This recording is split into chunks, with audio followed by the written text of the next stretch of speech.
Tidak ada yang menilai hidupmu. Yang ada hanyalah sesuatu yang terus menjawabmu. Bukan Tuhan yang menghukum, bukan semesta yang memilih, tapi sesuatu yang jauh lebih sunyi dan jauh lebih jujur dari semua itu.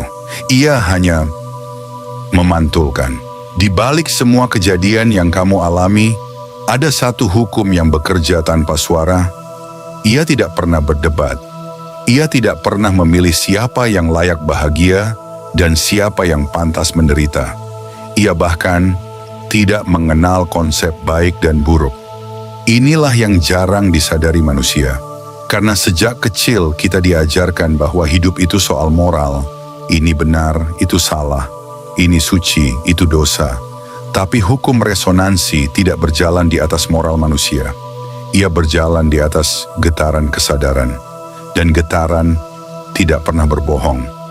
Ketika seseorang marah, hukum ini tidak berkata, "Ini buruk." Tidak, ia hanya membaca, ini adalah frekuensi kemarahan. Lalu, ia memanggil pengalaman yang sefrekuensi. Bisa berupa konflik, bisa berupa kesalahpahaman, bisa berupa kejadian-kejadian kecil yang terus memicu emosi yang sama. Bukan karena hidup ingin menyakitimu, tapi karena hidup hanya mencerminkanmu. Begitu juga dengan rasa takut.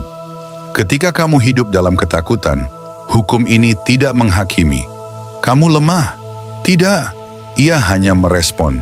Ini adalah getaran takut. Dan perlahan, realitasmu akan dipenuhi oleh hal-hal yang membuatmu semakin takut. Bukan karena dunia kejam, tapi karena kesadaranmu sedang memanggil gema dari dirinya sendiri. Disinilah paradoksnya. Orang yang merasa dirinya baik belum tentu hidupnya ringan. Karena hukum resonansi tidak membaca label baik. Ia membaca apa yang sebenarnya kamu rasakan di balik topeng kebaikan itu. Jika kebaikanmu dipenuhi rasa ingin diakui, dipenuhi ketakutan ditolak, dipenuhi luka yang belum sembuh, maka yang beresonansi bukan baiknya, tapi luka yang tersembunyi di dalamnya. Itulah kenapa kadang ada orang yang terlihat tidak baik, tapi hidupnya terasa lebih ringan. Karena di dalam dirinya tidak ada konflik batin. Ia utuh dengan dirinya sendiri. Dan hukum resonansi merespon keutuhan itu, bukan moralitasnya. Hukum ini kejam? Tidak. Justru ini adalah hukum paling jujur yang pernah ada. Karena ia tidak bisa dimanipulasi. Kamu bisa berbohong pada dunia. Kamu bisa berpura-pura bahagia. Kamu bisa menampilkan citra diri yang sempurna, tapi kamu tidak bisa membohongi getaranmu sendiri. Dan hukum resonansi hanya membaca itu. Inilah sebabnya, dua orang bisa melakukan hal yang sama, tapi mendapatkan hasil yang sangat berbeda. Satu membantu orang lain dengan tulus. Yang satu lagi membantu karena ingin dipuji. Secara tindakan mereka sama, tapi secara getaran mereka berbeda. Dan hidup tidak merespon tindakan. Hidup merespon frekuensi di balik tindakan itu. Kesadaran yang penuh cinta akan menarik pengalaman yang melembutkan hidup. Kesadaran yang penuh kekurangan akan terus dipertemukan dengan rasa kurang. Kesadaran yang dipenuhi luka akan terus berputar dalam siklus luka. Bukan karena takdir kejam, bukan karena Tuhan pilih kasih, tapi karena resonansi tidak pernah salah alamat. Dan di titik ini, kamu mulai melihat sesuatu yang lebih dalam. Bahwa hidup bukan soal menjadi baik menurut standar dunia, tapi menjadi sadar terhadap apa yang kamu pancarkan. Karena yang kamu pancarkan, itulah yang akan kembali. Bukan sebagai hukuman, tapi sebagai pantulan. Maka berhentilah terlalu sibuk memperbaiki citra diri. Berhentilah terlalu keras mencoba menjadi orang baik. Karena itu seringkali hanya topeng halus untuk menutupi kegelisahan di dalam. Sebaliknya, masuklah ke dalam dirimu. Lihat apa yang benar-benar kamu rasakan. Lihat luka yang selama ini kamu sembunyikan. Lihat ketakutan yang kamu tutupi dengan senyum. Bukan untuk dihakimi, tapi untuk disadari. Karena saat kamu sadar, getaran itu berubah. Tanpa dipaksa, tanpa dibuat-buat. Dan saat getaran berubah, realitas pun ikut bergeser. Inilah rahasia yang sering disalahpahami. Kamu tidak menciptakan hidupmu dengan apa yang kamu inginkan, tapi dengan apa yang kamu getarkan. Dan getaran itu tidak peduli baik atau buruk, ia hanya jujur. Jadi, jika hidupmu terasa berulang, penuh pola yang sama, penuh rasa yang tidak berubah, jangan buru-buru menyalahkan dunia. Jangan buru-buru menyalahkan takdir. Duduklah dan dengarkan. Karena mungkin hidupmu hanya sedang berkata, "Aku tidak pernah menghukummu. Aku hanya mengembalikanmu pada dirimu sendiri." Dan di tengah pemahaman ini, kadang muncul satu pertanyaan yang mengganggu banyak orang. Kenapa orang yang nakal justru semakin sukses? Pertanyaan ini seperti retakan kecil yang meruntuhkan seluruh konsep moral yang selama ini kamu pegang. Karena logika manusia berkata, yang baik harusnya naik, yang buruk harusnya jatuh. Tapi realitas seringkali berkata sebaliknya. Mari kita lihat tanpa emosi, tanpa pembelaan, tanpa ilusi. Orang yang kamu sebut nakal, seringkali tidak hidup dalam konflik batin yang rumit. Ia tidak sibuk menyenangkan semua orang. Ia tidak takut dinilai. Ia tidak terjebak dalam rasa bersalah yang berkepanjangan. Di dalam dirinya, ada satu hal yang jarang dimiliki banyak orang. Kejelasan arah dan keberanian bertindak. Dan itu adalah frekuensi yang sangat kuat. Sementara banyak orang yang merasa dirinya baik, justru hidup dalam tarik-menarik batin. Ingin maju, tapi takut salah. Ingin berhasil, tapi merasa tidak pantas. Ingin kaya, tapi menganggap uang itu kotor. Di permukaan, ia terlihat benar. Tapi di dalam, ia penuh kontradiksi.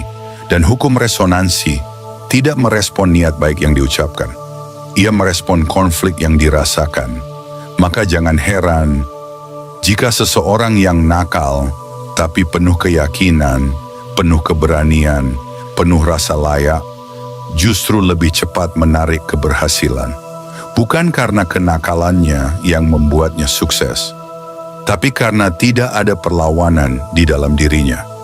Ia selaras dengan keinginannya sendiri. Sementara orang yang baik seringkali menolak dirinya sendiri secara halus. Ia ingin sesuatu, tapi merasa bersalah jika mendapatkannya. Ia bermimpi besar, tapi diam-diam takut terlihat sombong. Ia memberi, tapi berharap diakui. Dan disitulah frekuensi menjadi pecah, tidak utuh, tidak jelas. Hukum resonansi tidak bisa membaca sesuatu yang kabur. Ia hanya merespon apa yang paling dominan. Dan jika yang dominan adalah keraguan, maka itulah yang diperbesar. Inilah bagian yang pahit. Hidup tidak pernah menjanjikan keadilan versi manusia. Hidup hanya menjanjikan keakuratan pantulan. Maka ketika kamu melihat seseorang nakal tapi sukses, jangan buru-buru iri. Jangan juga buru-buru meniru. Karena jika kamu meniru tanpa memahami, kamu hanya akan menambah konflik baru di dalam dirimu. Yang perlu kamu lihat bukan perilakunya, tapi struktur kesadarannya. Apa yang ia yakini, bagaimana ia memandang dirinya sendiri, seberapa utuh ia dalam mengambil keputusan, karena disitulah letak kekuatan sebenarnya. Dan di titik ini, pemahamanmu mulai berubah, bahwa hidup bukan tentang menjadi suci di mata orang lain, tapi menjadi selaras di dalam diri sendiri. Bukan tentang terlihat benar, tapi tentang tidak terpecah. Karena kesadaran yang utuh akan memancarkan frekuensi yang jelas. Dan frekuensi yang jelas tidak pernah kehilangan arah. Namun, Ini bukan pembenaran untuk menjadi nakal. Ini adalah undangan untuk menjadi sadar. Karena kesadaran yang jernih tidak akan membawa kamu pada kehancuran. Ia justru akan membawa kamu pada sesuatu yang lebih dalam dari sekedar sukses. Kedamaian yang tidak tergantung hasil. Jadi sekarang kamu tahu, bukan kenakalan yang membawa seseorang naik. Bukan juga kebaikan yang membuat seseorang tertahan. Tapi, apa yang tidak kamu sadari di dalam dirimu, itulah yang diam-diam mengatur hidupmu. Dan hidup tidak pernah salah memilih siapa yang diberi. Ia hanya tidak pernah salah memantulkan siapa dirimu sebenarnya. Bayangkan begini, hidup itu seperti gema di dalam lembah. Apa yang kamu teriakkan, itulah yang kembali kepadamu. Kalau kamu berteriak marah, yang kembali adalah gema kemarahan. Kalau kamu berteriak penuh syukur, yang kembali adalah gema yang menguatkan rasa cukup. Masalahnya, kebanyakan orang tidak sadar bahwa mereka sedang berteriak, karena teriakannya bukan lewat suara, tapi lewat rasa yang terus diulang setiap hari. Inilah cara paling sederhana memahami hukum resonansi. Apa yang sering kamu rasakan, itulah yang akan sering kamu alami. Bukan karena hal mistis, tapi karena kesadaranmu seperti penyaring. Contoh yang sangat nyata. Pernah tidak kamu merasa hari ini buruk? Lalu tiba-tiba, hal kecil mulai mengganggu. Jalan macet, orang jadi menyebalkan, pesan tidak dibalas, hal-hal kecil terasa besar. Padahal, kejadian itu mungkin biasa saja. Tapi karena dari awal kamu sudah merasa buruk, pikiranmu otomatis mencari bukti untuk memperkuat rasa itu. Dan tanpa sadar, kamu sedang memperbesar frekuensi yang sama. Sekarang balikkan, pernah tidak kamu merasa ringan? Entah karena pagi yang tenang, atau karena kamu sedang menerima hidup apa adanya. Lalu anehnya, hal-hal kecil terasa menyenangkan. Orang jadi lebih ramah, masalah terasa lebih mudah.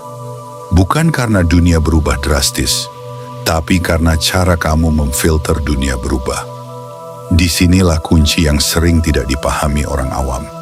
Hukum resonansi bukan sekedar menarik sesuatu dari luar, tapi juga mengatur cara kamu melihat dan merespon dunia. Dan dari situlah realitasmu terbentuk. Jadi bukan berarti kalau kamu takut lalu tiba-tiba hal buruk datang dari luar. Tidak sesederhana itu.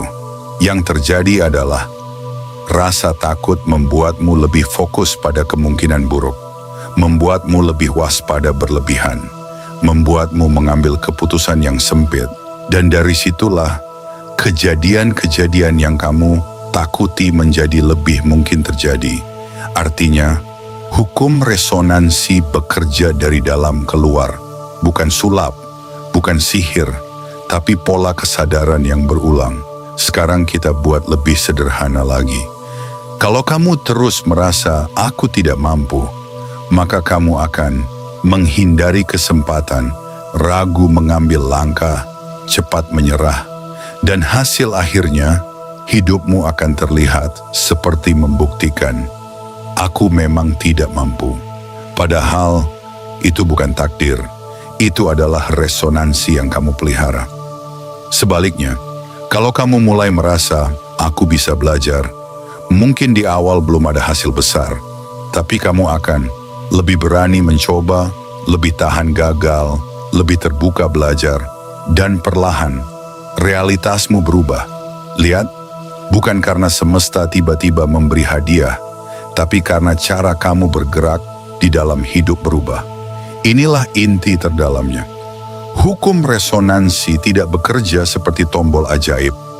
Ia bekerja seperti arah angin.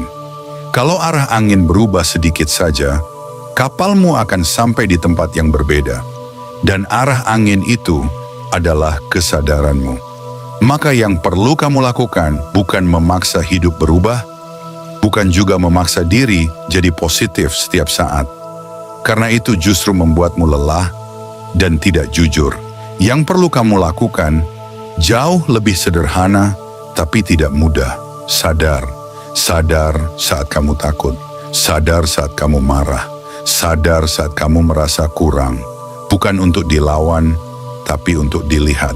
Karena saat kamu benar-benar melihat, rasa itu tidak lagi mengendalikanmu.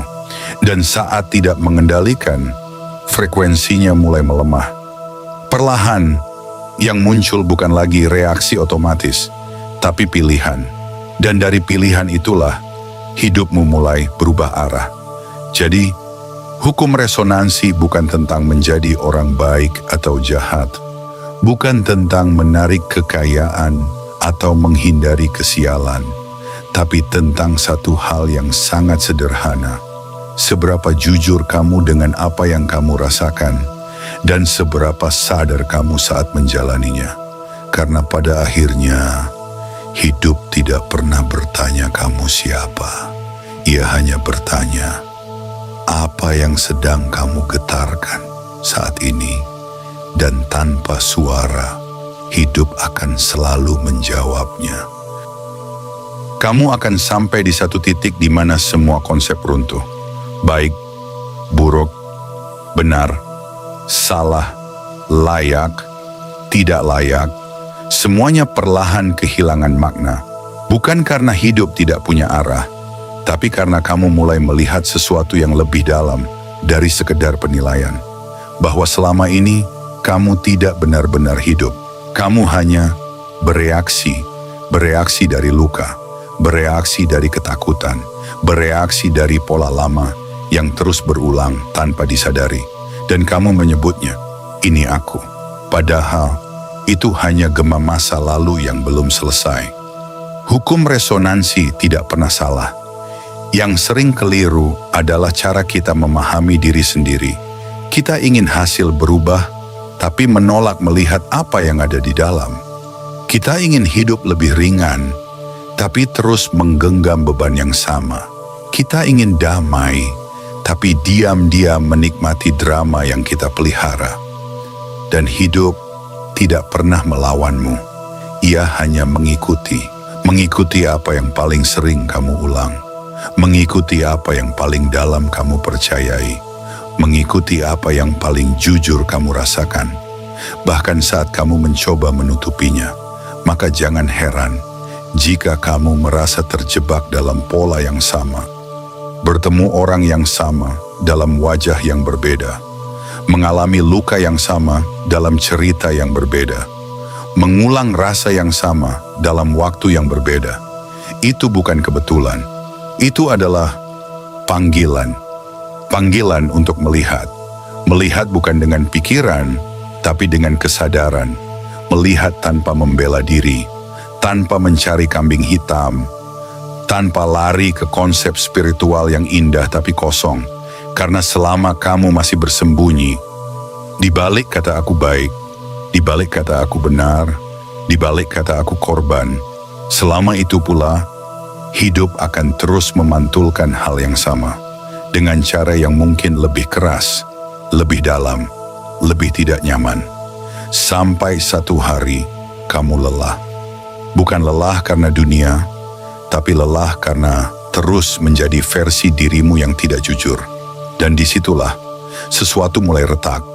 Bukan dunia yang berubah, tapi caramu melihat.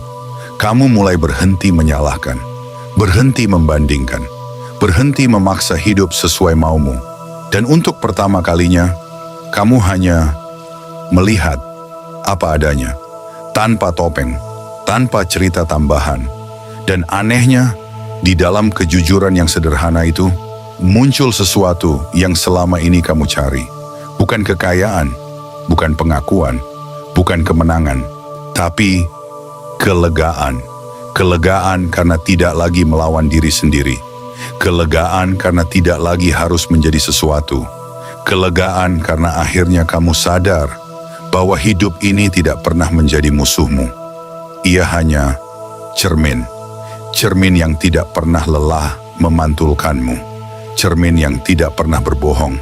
Cermin yang tidak peduli kamu suka atau tidak.